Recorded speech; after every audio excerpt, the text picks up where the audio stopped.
confirmation bias.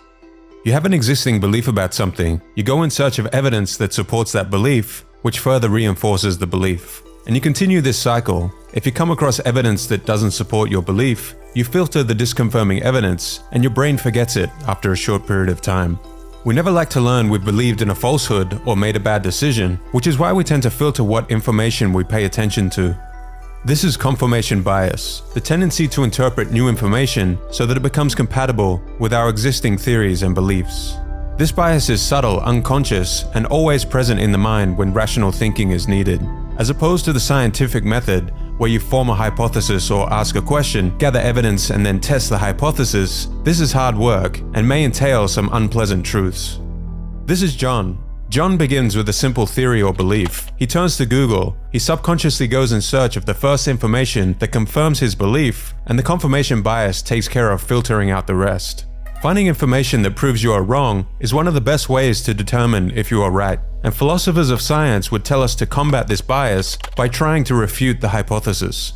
But rarely do people actively try to seek out disconfirming evidence to their beliefs. We hate to be wrong, so why would we actively try to seek out information that is in conflict with those beliefs?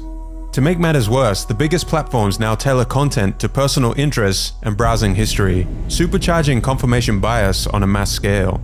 We find ourselves in a sea of one-sided content amongst communities of like-minded people, also referred to as echo chambers, thereby reinforcing our convictions, and the confirmation bias becomes stronger. Not only do we need to combat our own confirmation bias, social platforms are aiding this bias by filtering what we are shown and not exposing us to opposing points of view. The more you conform the facts to fit your beliefs, the narrower your perspective becomes, until that narrow reality becomes all that you can see. Confirmation bias is the genesis of the "I'm always correct" ego, especially in political discourse. What planet are they living on? They must be living in an alternate reality. I'm completely right about this. Look at all the facts on my side.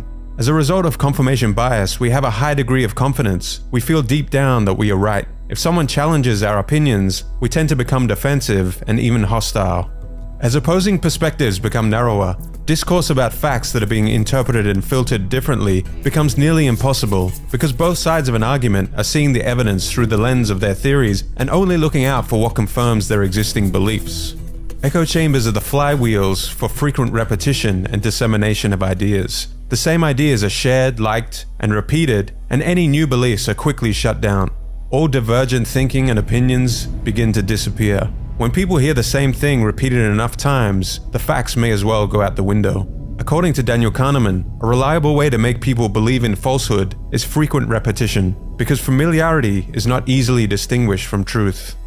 There is no way to eliminate confirmation bias, only ways to reduce its effect on you. First is to simply become aware that this mind trap exists. If time does allow you to reflect, try to think gray. If you truly want to become an independent thinker, you need to suspend judgments, explore the gray areas, and expand beyond the hive mind of the group. Try to get your information from a variety of sources and avoid being influenced into a belief because it is what others are telling you to think, or has been repeated enough times you accept it as truth. Confirmation bias is a perspective narrower. Try to widen your perspective, because in most cases the objective facts lie somewhere in between, in the gray area.